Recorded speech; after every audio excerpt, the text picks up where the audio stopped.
Alors, bonsoir tout le monde. D'entrée de jeu, bonne année à toutes et à tous. Bonne année 2021.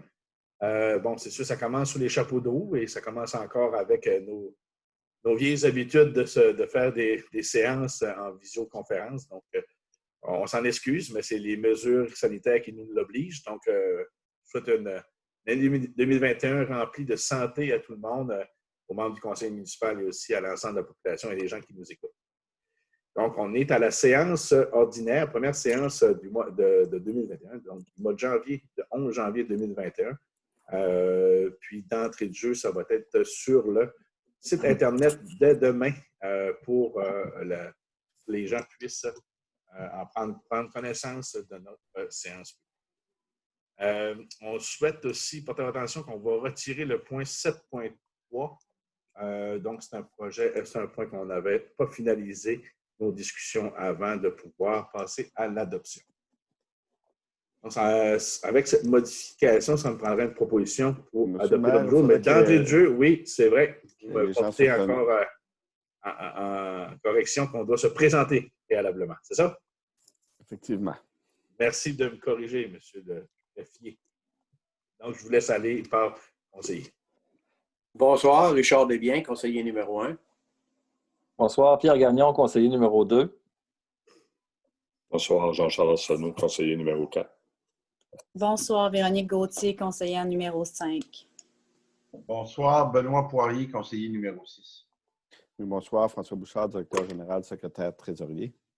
Parfait. Recodette, maire de la ville de Bonaventure. Donc, on est prêt à procéder et à adopter l'ordre du jour. Ça me paraît une proposition. Richard Desbiens propose. Donc, l'approbation des procès-verbaux 2.1, 2.2, séance ordinaire du 7 décembre et du 15 décembre. Donc, vous avez eu connaissance, vous avez pris connaissance des procès-verbaux. Est-ce que vous avez commentaire, question concernant celui du 7 décembre 2020? Ça va, tout est beau. Donc, c'est pour la séance ordinaire. Ça me prendrait une proposition. Benoît Poirier propose. 2.2, séance extraordinaire du 15 décembre 2020.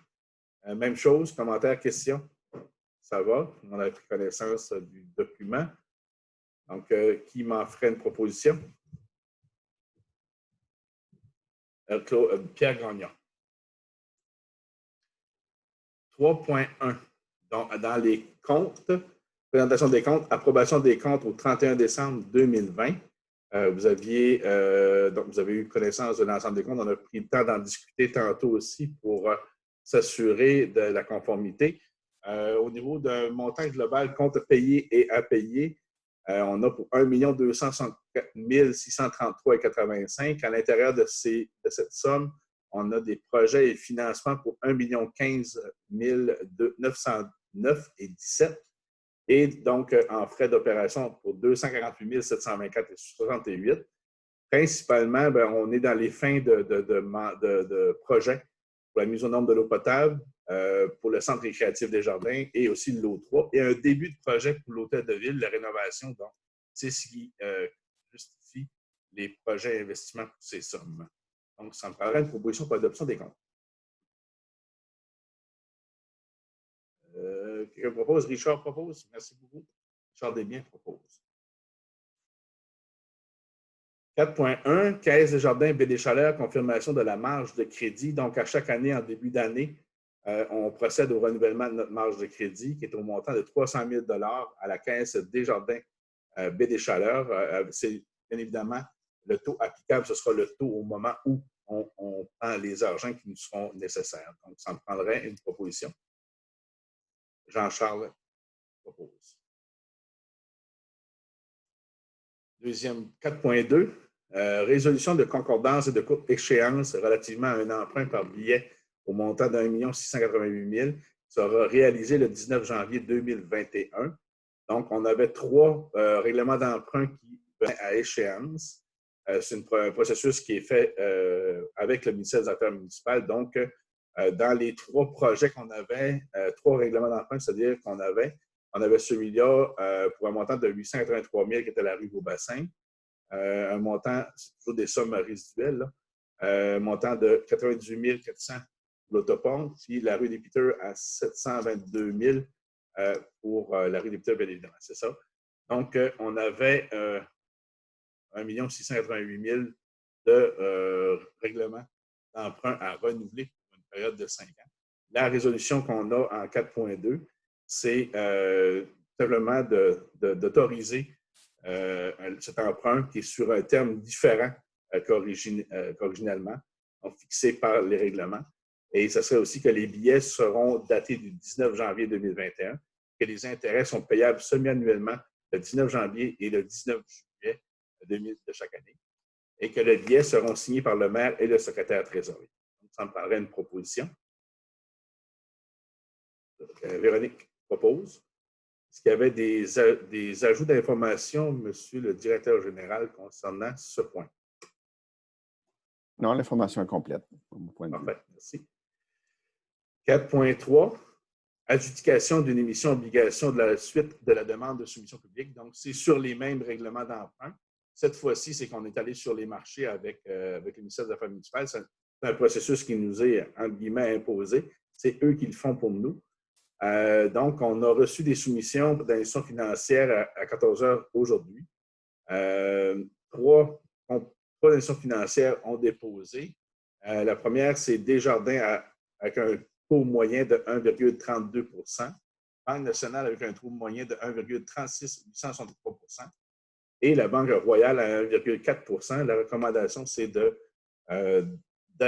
prendre la proposition de Desjardins, donc la Caisse des jardins de la Baie des Chaleurs, pour le taux moyen de 1,32 % annuel pour les règlements d'emprunt 2009-582, 2005-532 et 2019-730 pour une période de 5 ans. Ça me prendrait un proposeur et un appuyeur. Donc, Benoît Poirier propose et ça me prendrait un appuyeur. Pierre Gagnon.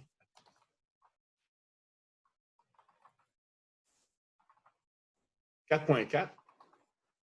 Caractérisation des systèmes municipaux de traitement des eaux usées du sud de la Gaspésie. Confirmation de participation au projet. C'est le Conseil de l'eau Gaspésie-Sud qui nous ont approchés pour ce projet. C'est issu d'un programme de soutien régional aux enjeux de l'eau du ministère de l'Environnement et de la lutte contre les changements climatiques.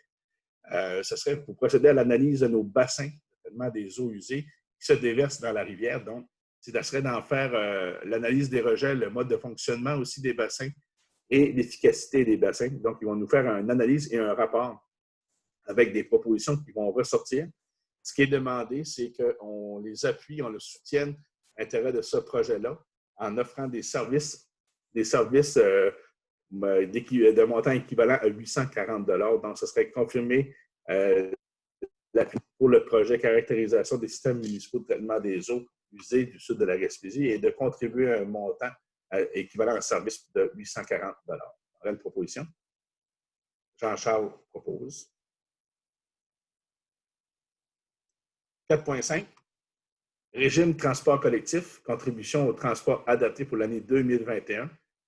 Donc, c'était prévu au budget. Nous, on l'a prévu au budget parce qu'on avait reçu l'information avant que ça allait nous être chargé. Cette année, je pense, si je ne me trompe pas, c'est à peu près le même montant que l'année dernière.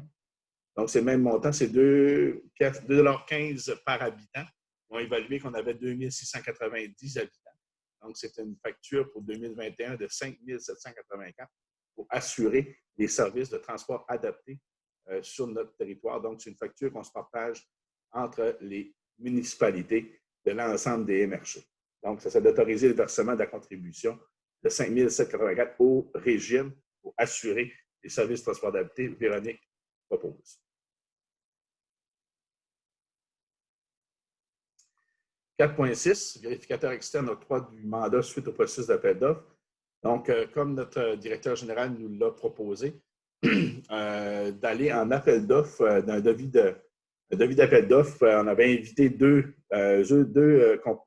firmes de vérification, qui est Leblanc-Arsenault et Raymond Chabot-Grant-Thornton. Ce qu'on souhaitait, c'est de s'assurer d'avoir un contrat avec une firme sur une période de 3 ans, puis de poursuivre avec un prix, je dirais, qui serait compétitif avec le marché. Donc, on a eu 2 soumissions, comme mentionné. On les a eu, les soumissions, dont malheureusement, une était non conforme. Donc, à ce moment-là, ça, c'est la décision du conseil et de procéder, et aussi le directeur général, c'est de procéder à l'octroi du mandat à Raymond Chabot Grant Thornton pour un montant de 61 500 sur 3 ans. Ça me prendrait une proposition.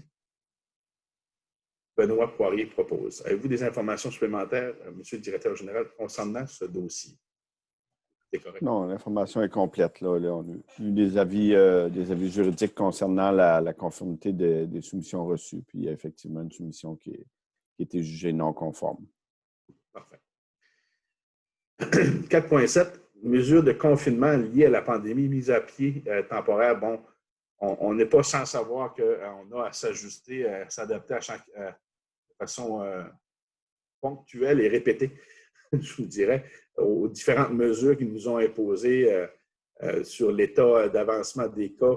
Principalement, on en convient qui sont dans les grands centres, mais on est dépendant des services hospitaliers, services d'urgence qu'on ne peut avoir ici, donc que les grands centres nous offrent. Donc, ce qui nous est demandé, c'est de soutenir la démarche, bien qu'elle soit imposée, tout le moins d'accepter l'imposition de la démarche de mesure. Ça a un impact sur notre gestion au quotidien.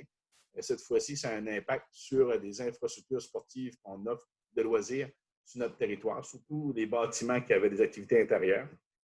Donc, ça nous force, après discussion et discutant avec le service des loisirs et les gestionnaires de la municipalité. Donc, on a dû prendre des décisions à ce niveau-là. C'est bien évidemment, ça a des conséquences sur notre personnel. Donc, on a obligation de fermer l'aréna, donc le centre récréatif des jardins, les gymnases et la piscine. Donc, les services ne peuvent plus être donnés. Automatiquement, ça fait en sorte que 2 employés permanents seront mis à pied de façon indéterminée pour le centre récréatif des jardins. Une personne qui est mise à pied cette semaine, l'autre va être la semaine prochaine.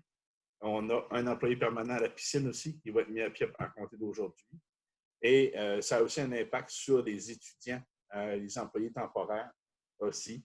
Donc, il y a des étudiants, on parle de 5 emplois étudiants qui faisaient bien. C'est sûr que ce n'est pas beaucoup d'heures, mais c'est entre 3 et 12 heures par semaine qui ne pourront être rappelés au travail, et cela pour une période indéterminée. Donc, la résolution qu'on doit prendre pour soutenir nos gestionnaires, c'est d'autoriser cette liste de personnes qui seront mises à pied pour une période déterminée. En une proposition. Pierre Gagnon propose.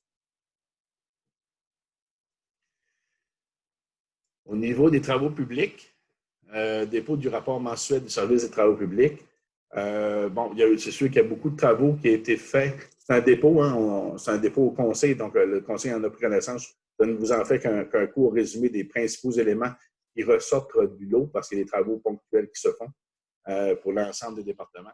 Mais principalement, c'est des travaux de préparation des routes et équipements pour l'hiver. Ça, c'est toute la mise en place pour l'hiver qui a été faite. Il y a eu aussi des travaux liés aux dommages causés par les inondations du 2 décembre dernier. Et il y a aussi tout ce qui est des travaux faits en lien avec la rue des Piteux, le développement qui était là. Il y avait des fossés de drainage importants à faire qui ont été faits aussi.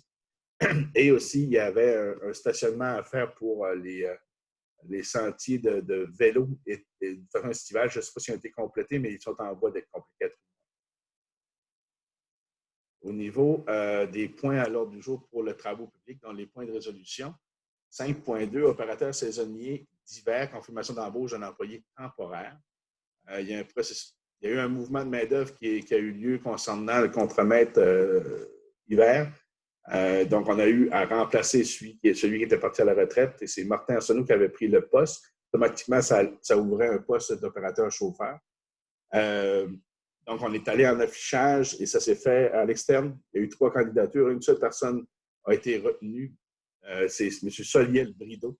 La recommandation du gestionnaire des travaux publics, ce serait d'autoriser l'embauche de M. Soliel-Brideau au poste d'opérateur-chauffeur temporaire. Donc, une proposition. Véronique Gauthier propose. 5.3, contremaître d'hiver, compensation pour l'utilisation d'un cellulaire. Bon, bien évidemment, là, c'est le poste de M. Martin Arsenault. Le pilote du poste, c'est Martin Arsenault. Dans ses fonctions, il a utilisé le cellulaire pour qu'on puisse le rejoindre, mais aussi en tout temps, et aussi que lui ait à rejoindre tout le monde en tout temps pour s'assurer des travaux. Donc, ça serait d'autoriser l'octroi d'une compensation de 30 pour l'utilisation de son cellulaire personnel. Même proposition. Richard Desbiens propose. Loisirs, culture, vie communautaire et tourisme. 6.1, dépôt du rapport mensuel de services et loisirs, culture, vie communautaire. Encore là, c'est un dépôt. Donc, le conseil en a pris connaissance, mais principalement, dans ce département-là, c'est beaucoup d'adaptation aux mesures sanitaires. Donc, on doit continuellement s'assurer de respecter et aussi s'adapter aux différents changements. La poursuite de l'étude de l'Office du tourisme, donc, une étude qui se fait actuellement pour s'assurer d'avoir le portrait exact de l'offre touristique qu'on a à Bonaventure, puis la directrice est sur ce dossier. Aussi, Théâtre de Petite-Marie, on a un point de discussion ce soir au niveau de le conseil. Donc, c'est un dossier qu'on doit traiter avec toute l'évolution et les changements qu'eux vivent aussi. Il y a des ententes qu'on avait avec eux qui sont révisées. Il y a eu une intégration sur les nouvelles employés comme coordonnatrice à piscine qui a été faite. Puis, la rencontre de comités comme la Maison des gens et Tourisme Gaspésie a une importance lors du mois de travail de notre directrice, Julie Loubert. Rencontre aussi avec l'avenir, c'est des rencontres avec la MRC pour présenter nos projets au Fonds Ruralité Régionale, donc le FRR avec la MRC. C'est tous les financements qu'on reçoit pour nos projets qu'on a à la ville. Semaine de relâche aussi, une semaine de relâche qui va être modifiée, puis on saura s'adapter encore une fois en fonction des contraintes que l'on va avoir à ce moment-là. Donc, en gros, c'est ça les différents dossiers qui ont été traités au département des loisirs. Il y en a plus, ce sont ceux que j'ai ressortis. 6.2, Emploi Été Canada, autorisation de déposer une demande. Donc, c'est des emplois étudiants qu'on tente d'avoir à chaque année. Il y a des années qu'on en a, des années qu'on n'en a pas. L'année passée, on a eu 2. On avait fait une demande de 5. Cette année, on répète la même chose. Donc, on souhaite avoir encore 5 étudiants. On espère en avoir le maximum. C'est quand même une bonne aide et aussi ça crée des emplois pour nos jeunes. Donc, on a quand même 15 étudiants qui sont embauchés par année à la Ville de Bonaventure pour tout type d'emploi. Donc, c'est quand même intéressant pour les jeunes de Bonaventure et les environs.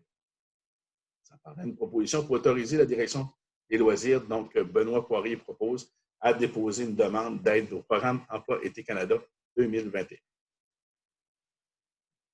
6.3, circuit des plages, nomination d'un signataire pour l'adhésion au guide de l'ATR. Donc, on est déjà membre de l'ATR. Donc, en devenant membre, on a certains privilèges et avantages. Ça nous donne droit à certains avantages pour pouvoir en bénéficier de supplémentaires qui nous soutiendraient dans la mise en place d'un meilleur affichage, une meilleure communication pour le circuit des plages, un meilleur, entre guillemets, meilleure vente de notre circuit des plages, meilleur marketing, en tout ça. Il faut faire un ajout d'un service qui est offert par l'ATR. C'est un frais supplémentaire de 90 $. Ce n'est pas énorme, mais pour qu'on puisse avoir les fameuses pancartes bleues, il faut aller chercher ce volet-là. Donc, ce serait d'autoriser, si on veut faire un changement de signataire, donc ce serait d'autoriser la responsable des communications au loisir Mélissa Dumont à signer tous les documents nécessaires pour le renouvellement de notre adhésion au guide de l'ATR. Et ce serait aussi d'autoriser l'ajout de l'ajout au niveau de l'adhésion des services, un ajout de services que l'ATR peut nous offrir pour avoir plus de visibilité pour le circuit des plages. Et le montant additionnel est de 90 $ par année. Ça en prendrait une proposition. Oui, Pierre Gagnon propose. 7.1, dépôt du rapport statistique sur l'émission des permis et du rapport mensuel du service d'urbanisme. Donc, tous les dossiers qui ont été traités sont quand même assez importants. Principalement, ceux qui ont été travaillés sur la résilience côtière. C'est tout le dossier de EIS et toute la santé au niveau de l'aménagement de notre territoire, surtout Grand Prix, Beau Séjour, donc le développement qu'il y aura là. la mise à niveau qu'il y aura là. La rivière Bonaventure était un dossier important. La zone d'intervention spéciale aussi, tout ce qui est zone inondable en bordure de mer. Donc, c'est des dossiers qui ont été travaillés. Il y a eu des rencontres de promoteurs aussi et aussi de préparation d'un règlement sur l'ouverture de rue. Donc, c'est un autre nom, là, mais je voulais le vulgariser en mentionnant l'ouverture de rue. Et aussi, on a eu de l'information concernant des statistiques de construction 2016-2020. Notre objectif en ayant ces informations-là, c'est de voir un peu l'évolution de la construction de bâtiments résidentiels sur notre territoire. Mais ce qu'on a comme information au document, c'est 57 nouvelles constructions qu'on estime à environ 52 constructions réelles, parce que c'est 57 unités de nouvelles constructions.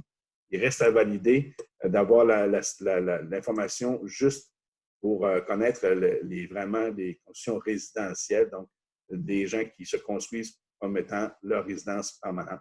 Mais ça nous donne déjà une bonne aperçu que sur 5 ans, on a quand même tout près d'une dizaine de constructions résidentielles de façon annuelle qui représentent plus de 10 millions au niveau des valeurs estimées. Donc, juste pour la construction résidentielle et pour tout ce qui est construction, rénovation, amélioration locative, construction commerciale et multilogement, on parle de 25 millions d'investissements privés en valeur qui s'est fait sur le territoire Bonaventure dans les 5 dernières années. C'est un point d'information en même temps. 7.2, donc il nous reste deux points à l'ordre du jour. 7.2, Nordica, usine d'huile essentielle, appuie une demande à la CPTAQ. C'est un groupe de promoteurs qui sont venus nous présenter leur projet, mais pour pouvoir réaliser leur projet, eux sont sur une terre agricole. Mais l'activité qui est proposée, même si c'est industrielle agroforestière, n'est pas reconnue comme étant une activité agricole. Puis, bon, pour qu'ils puissent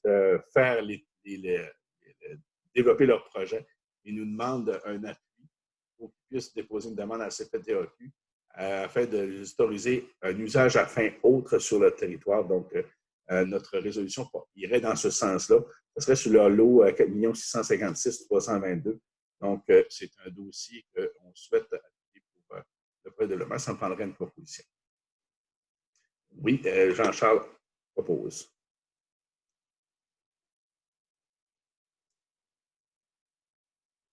Donc, 8.1, on n'a pas de rapport du service incendie, mais je sais qu'on a discuté cette semaine avec lui. Puis, au niveau des interventions incendie, c'est calme. Donc, il y a beaucoup de... ils sont même dans les pratiques. Ils doivent respecter, je pense qu'ils n'en font même pas, je regarde mon directeur général, je pense qu'ils ne font même pas de pratique parce qu'ils ne sont pas en raison des mesures, je pense. Oui, les pratiques sont arrêtées là, jusqu'à nouvel ordre. Puis il n'y a pas nécessairement d'intervention au niveau de l'incendie, donc c'est calme, mais c'est bien à ce niveau-là. Parfait.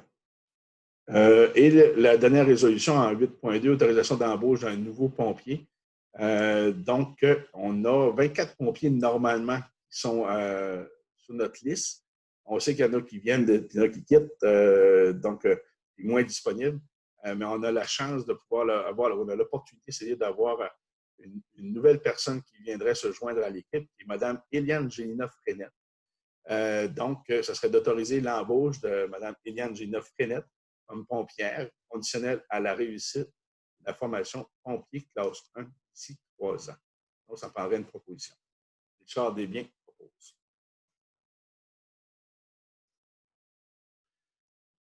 Parfait. Donc, on n'a pas de point en correspondance. Comme à notre habitude, pour toute question relative à la séance publique de ce soir, vous pouvez adresser vos demandes directement par courriel, par la poste, ou encore nous appeler aussi à moi et au directeur général. On pourra vous répondre à vos questions que vous avez concernant la séance publique. Et les comptes aussi vont être disponibles pour consultation s'il y a des gens qui veulent venir prendre connaissance des comptes. Donc, mais même encore là, je pense qu'en raison des mesures, j'allais dire, venez prendre connaissance, mais on ne pourra pas. Donc, les bureaux de l'Hôtel de Ville étant fermés. Mais si jamais il y a des documents, on peut quand même transmettre certaines affaires. Si jamais il y a des choses, François, on pourra regarder ça de la façon de procéder à ce niveau-là. Parfait. Donc, tout est correct à ce niveau-là. Merci. Ça me prendrait une proposition pour mettre fin à la séance publique du 17 11 janvier 2021, Benoît Poirier propose. Ça va? Bien, merci beaucoup tout le monde.